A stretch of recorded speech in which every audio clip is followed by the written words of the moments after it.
العالمين والصلاة والسلام على رسول الله وعلى آله وصحبه أجمعين.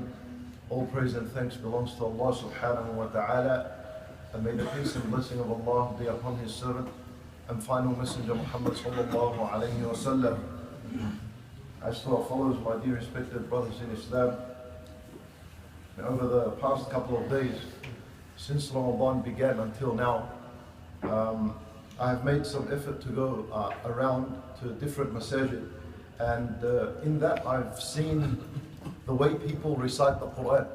And so I felt compelled last night to put a few points together to share with you how exactly do we read the Quran. Because the way it's happening and the way I've seen so far, almost 80% of people, the way they read Quran is very, very disrespectful. And people aren't educated about the etiquettes of reciting the Quran, so that probably can pass and be excused as that. But inshallah ta'ala, let me give you a few points, and perhaps you can take this and implement it and learn how to read the Quran. These are very important etiquettes and manners when it comes to reading the word of Allah subhanahu wa ta'ala. So the first thing I've written here is, don't give the Quran your spare time. Some people, just during the day, any spare time I'll fit some Quran in there. Don't do that. That's disrespect to the Quran. Rather, what you do is respect this Quran and make time for it. Fit it in this busy schedule of yours and leave your spare time for spare things you do, play with your children and so on. But Quran must have a time, a scheduled time in your daily schedule, and this busy lifestyle of yours, fit it somewhere in there and give it that time. The second thing is, before you recite the Quran, it's advised to refresh your wudu, so that if you're sleepy you wake up. يا شيخ الله يجزيك خير. والله انا ما فاهم ربع كلامك. احكي شويه عربي شويه انجليزي. ثلاث كلمات موجودين عربي. ابشر. عربي وانا عربي مسلم. احكي شويه عربي. ان شاء الله اعطيك العربي ان شاء الله. So we'll finish the English and then inshallah ta'ala we'll translate for the brother inshallah, so you can't get upset. طيب. Before you recite the Quran, refresh your wudu. That's something that's advised. Face the Qibla. When you're reciting the Quran, face the Qibla. That's also a sunnah to be done. And begin your recitation with أعوذ بالله من الشيطان الرجيم بسم الله الرحمن الرحيم. And begin to recite. While you're reciting, if you don't know what you're reading, you can think about the hasanat and the reward you'd receive. Every single letter that you're reading is 10 hasanat right there being written for you. And if you're having trouble reciting, then that's double, that's 20 hasanat for you reciting every single letter. That by itself should be enough as an encourager and motivator for you to read. It's simple. It's always said that, if you were given $10 for every letter, well, you'd sit there the day and night, you won't get up. So think of it as 10 hasanat. This is reward from Allah Azza wa Jal. It's nowhere near $10 you're thinking about. So that should be something that encourages you and moves you forward, inshallah ta'ala, in reciting the Quran. The other thing is, and this is seen a lot, don't let people interrupt your recitation of the Quran. The more you honor the Quran, the more honor Allah subhanahu wa ta'ala gives you among the people. So honor it by not allowing anyone to interrupt your recitation of the Quran. It was also known about the Salaf rahimahumullah ta'ala that when one of them would begin to recite the Quran, he will not stop and he will not allow anyone to interrupt him until he reached the end of the surah. And this is because they respected the word of Allah subhanahu wa ta'ala. And people nowadays, subhanAllah, they cut halfway through the ayah. He's not even finished the ayah, let alone the surah. And he cuts it, and subhanAllah, he attends to whatever person is talking to him. So may Allah save us from that. If someone wants to try to interrupt your recitation of the Quran, then probably signalize to him with your hand that not now, later. Just do it in a hand signal and he'll understand.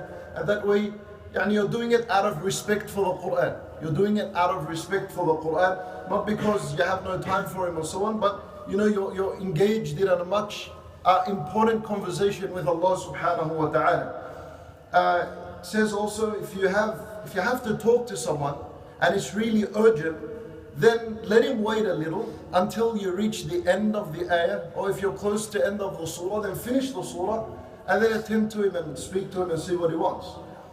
While reciting the Quran, this is something that a lot of people don't do, listen to it carefully. While reciting the Quran, whether you're reciting aloud or silently, you have to move your tongue.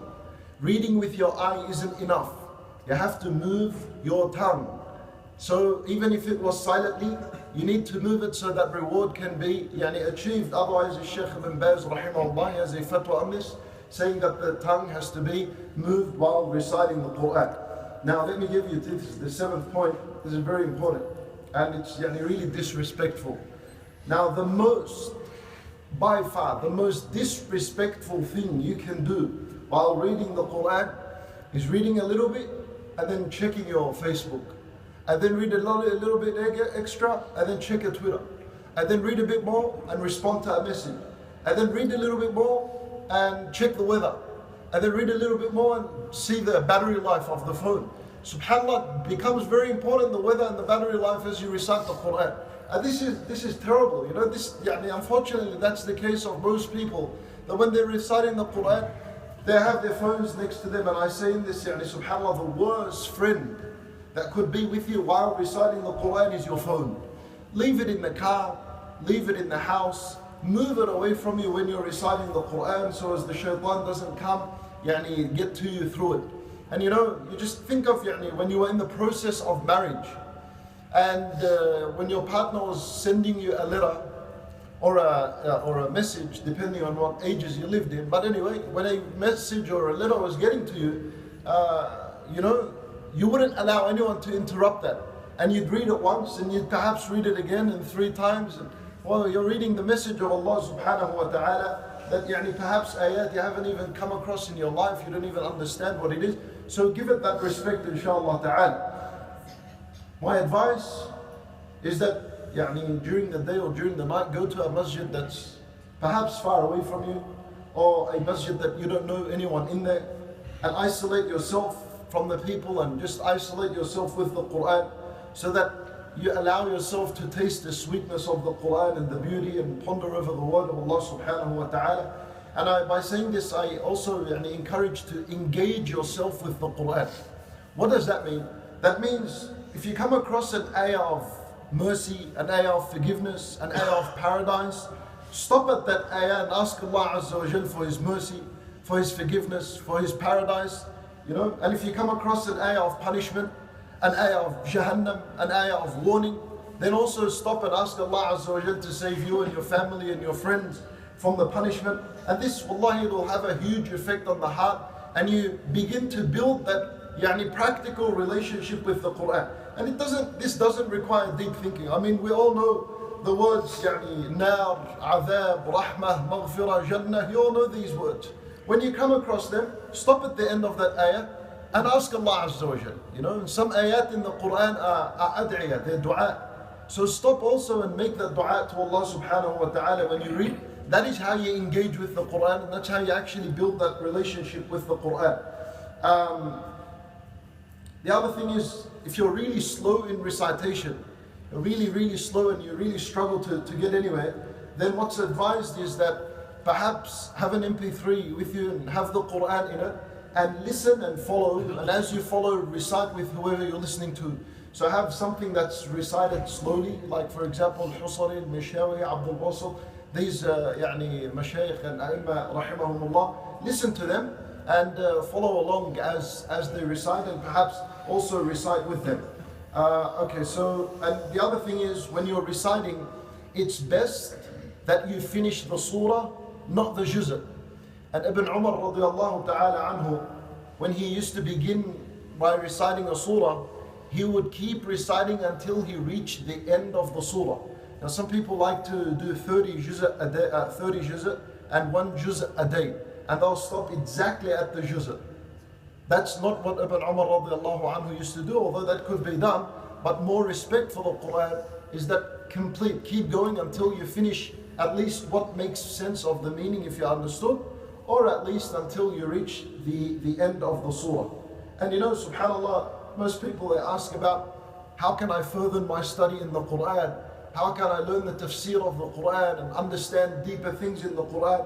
You know, I say, read properly first.